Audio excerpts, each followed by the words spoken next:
Assalamualaikum warahmatullahi wabarakatuh. Anak-anakku kelas 8 SMP Batik Surakarta. Di sini pada pertemuan 3 kali ini masih dalam metode daring, Bu Wuri akan menjelaskan tentang bab sistem gerak manusia. Namun khususnya yang akan kita pelajari adalah fungsi dan bentuk-bentuk tulang pada tubuh kita. Langsung saja yuk kita lanjut. Sistem gerak pada manusia, pada tubuh kita itu terdiri atas dua bagian, yaitu ada otot dan juga tulang. Perlu kalian garis bawahi, ada otot dan tulang. Tulang itu disebut alat gerak pasif, sedangkan otot disebut alat gerak aktif. Kenapa begitu? Iya, karena tulang itu tidak bisa bergerak tanpa adanya otot. Jadi yang menggerakkan tulang itu adalah otot, sehingga tulang dikatakan alat gerak pasif, sedangkan otot dikatakan alat gerak aktif gitu. Nah, ini tulang hanya dapat digerakkan oleh otot. Lanjut. Sekarang kita tentang rangka. Perlu kita ketahui bahwa rangka manusia itu disebut juga dengan skeleton. Jadi kalian boleh menyebut tulang itu skeleton. Skeletonku sakit, berarti tulangnya sakit. Nah, rangka manusia itu dibagi menjadi 3 bagian utama. Ada bagian tengkorak, itu kepala, dan bagian badan mulai bahu sampai pinggul, dan alat gerak. Anggota alat gerak itu ada anggota alat gerak atas, ada anggota alat gerak bawah. Atas itu tangan, bawah itu berarti kaki gitu. Nah, sistem rangka atau sistem tulang yang berada di dalam tubuh manusia ditutupi oleh otot itu disebut dengan endoskeleton. Kita garis bawahi endoskeleton. Lanjut ya. Sekarang fungsi rangka. Rangka pada manusia itu ada banyak fungsinya. Yang pertama itu ada ini, memberikan bentuk tubuh. Bayangkan saja, tanpa rangka bagaimana tubuh kita tidak akan berbentuk, alias ngelempret daging tok seperti daging sapi ketika sudah dibelah itu.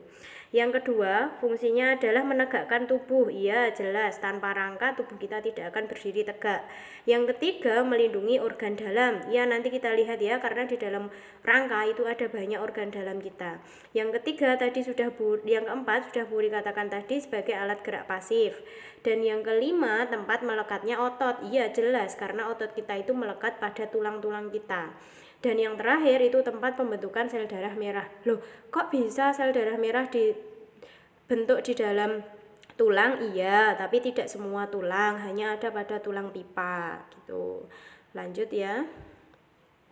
Nah, ini tadi yang Bu Wuri katakan bahwa rangka manusia itu berfungsi sebagai pelindung organ dalam. Organ dalamnya ada usus, ada hati, ada jantung, ada paru-paru, dilindungi oleh rangka-rangka manusia ini, tulang-tulangnya ini gitu. Kemudian ini tadi yang Bu Wuri katakan, tanpa adanya rangka, tanpa adanya tulang, tidak akan berbentuk tubuh kita, hanya akan ngelumprut saja. Tapi ketika otot atau daging-daging ini ditaruh di rangka, maka akan berbentuk sebagaimana kita manusia. Sekarang poin yang kedua, kita belajar tentang macam-macam tulang berdasarkan bentuknya. Ada 3 macam tulang berdasarkan bentuknya, yaitu ada tulang panjang atau pipa, yang kedua tulang pipih, yang ketiga adalah tulang pendek, dan yang keempat adalah tulang berbentuk tidak beraturan. Mari kita kupas satu persatu. Tulang pipa dulu, jelas bentuknya pipa atau panjang, terdapat pada jelas yang panjang-panjang, kaki, tangan, kayak gitu. Ada lengan atas, hasta itu pada tangan, pengumpil itu yang lurusnya jempol, tulang paha sudah jelas, betis, tulang kering, tulang jari. Ini betisnya 2 kali, tulang jari. Jari-jari kita itu juga bentuknya pipa. Nah, sekarang kita lanjutkan masih ke tulang pipa. Tulang pipa itu ada beberapa bagian. Ada yang namanya epifisis, ujungnya, diafisis, itu bagian tengahnya. Nah, ini ada yang namanya sumsum tulang. Sumsum tulang ini adalah merupakan kumpulan dari lemak-lemak. Apabila kita masak dan sudah matang, itu rasanya akan gurih dan lembut itu. Yang biasa kita sedot-sedot kayak gitu. Kemudian di tulang ini, di tulang pipa inilah sel darah merah kita dibentuk. Tapi tidak hanya di tulang saja, ada beberapa tempat, tapi salah satunya di tulang pipa ini sel darah merah kita dibentuk gitu. Lanjut, masih bentuk tulang. Yang kedua adalah tulang pendek. Tulang pendek itu bentuknya pendek. Ini contoh tulang pendek.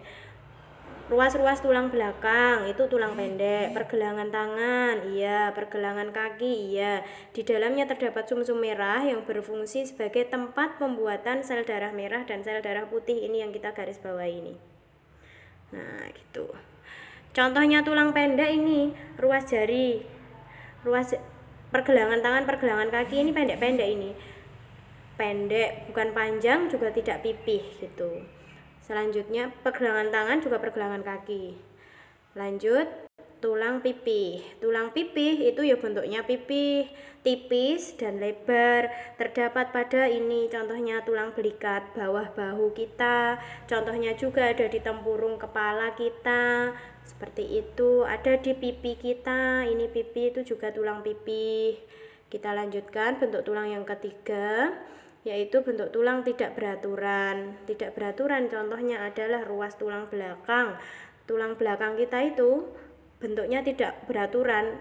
Ada yang mengatakan pendek, iya karena bentuknya pendek. Beraturan, iya karena tidak berbentuk, ini sangat tidak beraturan gitu. Nah, sedangkan sekarang yang kedua, macam-macam tulang berdasarkan jenisnya. Kalau tadi berdasarkan bentuknya, sekarang berdasarkan jenisnya. Ada tulang rawan atau disebut juga kartilago, contohnya pada tulang hidung, tulang telinga, dan ruas-ruas tulang rusuk. Tulang hidung ciri-cirinya apa toh? Elastis dan lentur. Iya, hidung itu bisa dicubit, makanya sering dipenyet-penyet itu hidung. Yang kedua, tulang telinga. Iya, daun telinga sering dijewer-jewer itu karena lentur. Dan yang ketiga contohnya, itu baru tiga contoh, adalah ujung-ujung tulang rusuk. Ini kalau kita makan sebagaimana pada daging ayam itu rasanya empuk itu. Itu namanya tulang rawan, elastis dan lentur kayak gitu. Lanjut, jenis tulang yang kedua namanya adalah tulang keras. Ciri-cirinya mengandung osteoblast dan osteoklas. Yo keras, namanya saja tulang keras berarti fisiknya juga keras. Contohnya adalah banyak tulang rusuk, tulang jari, tulang pipa, tulang usus dan sebagainya. Pokoknya selain dari tulang rawan itu disebut dengan tulang keras. Nah, alhamdulillahirrahmanirrahim, pelajaran kita sudah selesai. Setelah ini silahkan kalian lanjutkan ke kuisnya ya anak-anak. Wassalamualaikum warahmatullahi wabarakatuh.